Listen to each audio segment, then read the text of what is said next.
भक्तों, हर हर महादेव। रामायण पाठ्यक्रम में आइए चौपाइयों का गायन करें, उनका भावार्थ समझें। पिछले भाग में हमने गाया कि प्रभु श्री रामचंद्र जी अपने पिता दशरथ जी के पास जाते हैं और उनसे उनके दुख का कारण पूछते हैं, लेकिन वह इतने दुखी रहते हैं कि उनके कुछ सवालों का जवाब नहीं दे पाते हैं। तब माता कैकेयी उन्हें बताती हैं कि इनके दुख का कारण तुमसे अधिक स्नेह है। इसके बाद वह कहते हैं, ठीक है माता, मैं इनके दुख का निवारण करूंगा, और वरदान स्वीकार करते हैं प्रभु। और इसके बाद राजा दशरथ जी की नींद खुलती है और वो दशरथ जी बार बार राम जी को अपने हृदय से लगाते हैं। प्रभु श्री रामचंद्र जी कहते हैं कि आपको इस थोड़ी सी बात के लिए दुख नहीं करना चाहिए। मैं माता से आज्ञा पाकर तत्काल आपकी सेवा में उपस्थित होता हूँ, और उसके बाद मैं सीधे वन के लिए चला जाऊँगा। आगे प्रभु श्री रामचंद्र जी माता कौशल्या के भवन में पहुँचते हैं। आइए उन्हीं चौपाइयों का हम गायन करें और उनका भावार्थ समझें। रघुकुल तिलक जोरी दो हाथा, मुदित मातु पद नाय उमाथा। दीन यशीस लाई उरलीने, भूषण बसननि छावर कीन्हे। बार बार मुख चुंबती माता, नयन नेह जल पुलकित गाता। गोद राखी पुनि हृदय लगाए, स्रवत प्रेम रस पयद सुहाए। प्रभु श्री रामचंद्र जी माता कौशल्या के भवन में पहुंचकर माता कौशल्या के चरणों में अपना माथा नवाते हैं। दोनों हाथ जोड़कर माता के चरणों में शीश नवाया।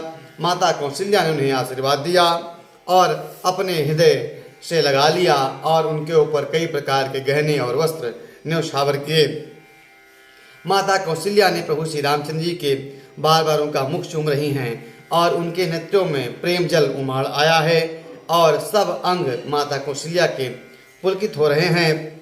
और प्रभु श्री रामचंद्र जी को गोद में लगाया, अपने गोद में बैठाया। इसके बाद उन्हें अपने हृदय से बार बार लगाती हैं, और उनके जो सुंदर नेत्रों में जल भराया है। आगे प्रेम प्रमोदुन कछु कहि जाई, रंक धनद पद बीजनु पाई।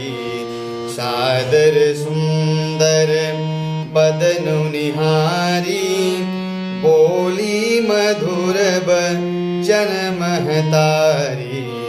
कहूँ तात जननी बलिहारी, कबहि लगन मुद मंगलकारी। सुकुत शील सुख शिव सुहाई, जन्म लाभ कई अवधय घाई। तब माता जी और उनका महान प्रेम आनंद कुछ कहा नहीं जाता है। मानो कंगाल ने कुबेर का पद पा लिया हो, ऐसा माता को उत्साह और आनंद की प्राप्ति हो रही थी। बड़े आदर और सुंदर मुख को देकर माता मधुर वचन बोली कि हे तात, माता तुम्हारे पर बलिहारी जाती है। वह आनंद मंगलकारी लग्न कब है, जब मेरे पुण्य शील और सुंदर की सीमा और जन्म लेने के लाभ की पूर्णतम अवधि है। कहने का मतलब यहाँ पे है कि माता कौशल्या पूछनी चाहती हैं कि वह शुभ समय कब है जब तुम युवराज पद पर आसीन होगे। देखती चाहती नयन यदि, अति आदर यही भांति सिया रामा। जिमि चातक त्रिशत, वृष्ट शरद ऋतु स्वाति सिया रामा। जिस तरह सबको सभी स्त्री पुरुष अत्यंत व्याकुलता से प्रकार चाहते हैं कि जिस प्रकार प्यासे चातक और चातक शरत ऋतु के स्वाति नक्षत्र की वर्षा को चाहते हैं, इसी प्रकार से अयोध्यावासी जो हैं वह यह चाह रहे हैं कि कब प्रभु श्री रामचंद्र जी युवराज पद पर कितना शीघ्र आसीन हो जाएंगे। तात जाऊं बलि बेगी नहाहूं, जो मन भाव धुर कुछ खाहूं।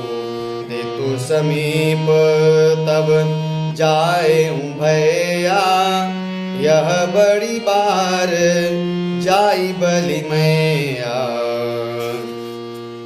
मातु बचन सुनि अति अनुकूला, जनु स्नेह सुर तरु के फूला। सुख मकरंद भरे श्रिय मूला, निरखि राम मनु भवरु न भूला। तब माता कहती हैं कि हे तात, मैं बलया जाती हूँ, तुम जल्दी नहा लो और जो तुम्हारे मन में तुम्हारे भाव में जो अच्छा लगे कुछ मिठाइयाँ खा लो। तब पिता के पास जाना बहुत देर हो गई है और माता बलिहारी जाती है। माता के अत्यंत अनुकूल वचन सुनकर जो मानो स्नेह रूपी कल्पवृक्ष के फूल थे, उनको सुख रूपी मकरंद पुष्प से भरे थे और श्री राजलक्ष्मी के फूल थे, ऐसे वचन रूपी फूलों को देखकर श्री रामचंद्र जी का मन रूपी होरा उन पर नहीं भूला। धर्म धुरीन धर्म गति जानी, कहे मातुसन अति मृदु बानी। पिता दीन मोहि कानन राजू, जह सह भांति मोर सब काजू। पिता दीन मोहि कानन राजू, जह सब भांति मोरि बड़ काजू।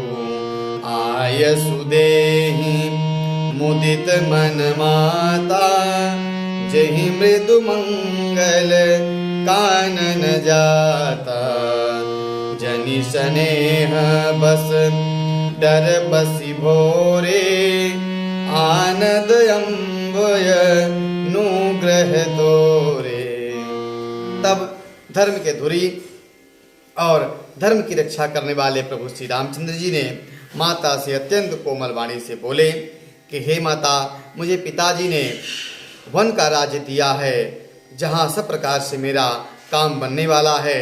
हे माता, आप प्रसन्न होकर मुझे आज्ञा दें जिससे मेरी वन यात्रा आनंद मंगल हो। मेरे स्नेह बस भूल कर भी डरना नहीं। हे माता, तेरी कृपा से सब कुछ आनंद ही आनंद होगा। इस प्रकार से प्रभु श्री रामचंद्र जी ने माता कौशल्या से कोमल वाणी से कहा।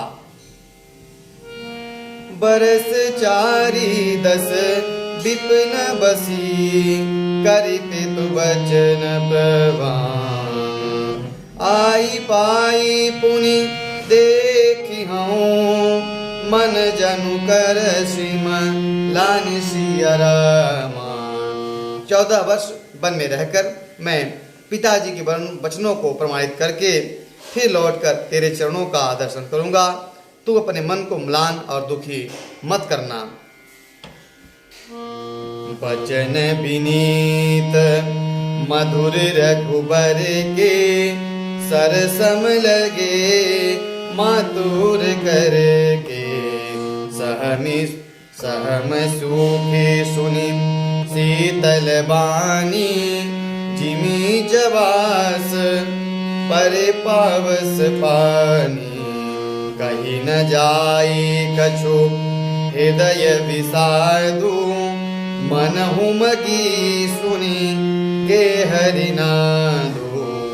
नयन सजल तन थर थर कापी, माँ जही खाई मीन जनु मापी।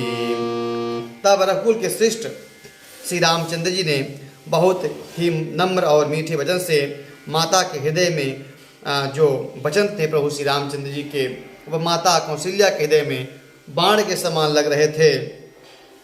उनकी शीतल वाणी को सुनकर कौशल्या जी वैसे ही सहम कर सूख गई जैसे बरसात का पानी पड़ने से ज्वासा सूख जाता है। हृदय का विषाद कुछ कहा नहीं जाता है। मानो सिंह की गर्जना सुनकर हिरनी विगल हो गई हो। नेत्रों में जल भर आया है, शरीर थर थर कांपने लगा है। मानो मछली राजा खाकर बदहवास हो गई हो। इस प्रकार से माता कौशल्या की हालत होती जा रही है। धरि धीरज सुत बदनु निहारी, गद गद बचन कहति महतारी। तात पितहि तुम प्राण प्यारे, देख मुदित नित चरित तुम्हारे। राज देन कह शुभ दिन साधा, कहूँ जान बन कहीं अपराधा। तात सुनावहूँ मोहिनी दानु, को दिन कर कुल भयहूँ कृशानु। तब माता ने धीरज धरकर प्रभु श्री रामचंद्र जी के उनके शरीर को निहारा। देखकर उनका शरीर गदगद हो गया और गदगद कंठ से माता कौशल्या प्रभु श्री रामचंद्र से पूछती हैं कि तुम तो अपने पिताजी को प्राण से प्यारे हो और वह तुम्हारे नित्य नवीन चरित्र को देखकर आनंदित होते हैं, तो उन्होंने राज देने के शुभ दिन तुम्हें बन जाने के लिए किस अपराध से कह दिया? तुम्हारा क्या अपराध है? हे तात, मुझे इसका कारण सुनाओ। सूर्यवंश रूपी वन को जलाने के लिए कौन अग्नि हो गया है? कौन इस तरह से काम किया जिसे तुम्हें बन जाने के लिए कह रहे हैं? तब प्रभु श्री रामचंद्र जी निरखी राम रुख सचिव सुत, कारण कहे बुझाई सिया रामा। सुनी प्रसंगु रही मूक जिमी, दशा बरनी नहीं जाई सिया रामा। तब प्रभु श्री रामचंद्र जी मूक हो गए, कुछ बोल नहीं पाए। तब मंत्री के पुत्र ने सारा वृत्तांत माता कौशल्या को सुनाया कि किस कारण से प्रभु श्री रामचंद्र जी को राजा ने वन दे दिया है। उस प्रसंग को सुनकर माता गूंगी जैसी चुप रह गई। उनकी दशा का वर्णन नहीं किया जा सकता है। इस प्रकार माता कौशल्या जब सारा वृत्तांत सुनी तो वह अबाक हो गई। उनसे कुछ कह नहीं पा रही हैं, कोई शब्द उनके मुंह से नहीं आ रहा है। आज की कथा यहीं तक। अगले भाग में हम फिर माता कौशल्या प्रभु श्री रामचंद्र जी को क्या आशीर्वाद देती हैं, क्या शिक्षा देती हैं, उस प्रसंग को गायन करेंगे। कथा अच्छी लगी हो तो YouTube चैनल सब्सक्राइब करें, शेयर करें। हर हर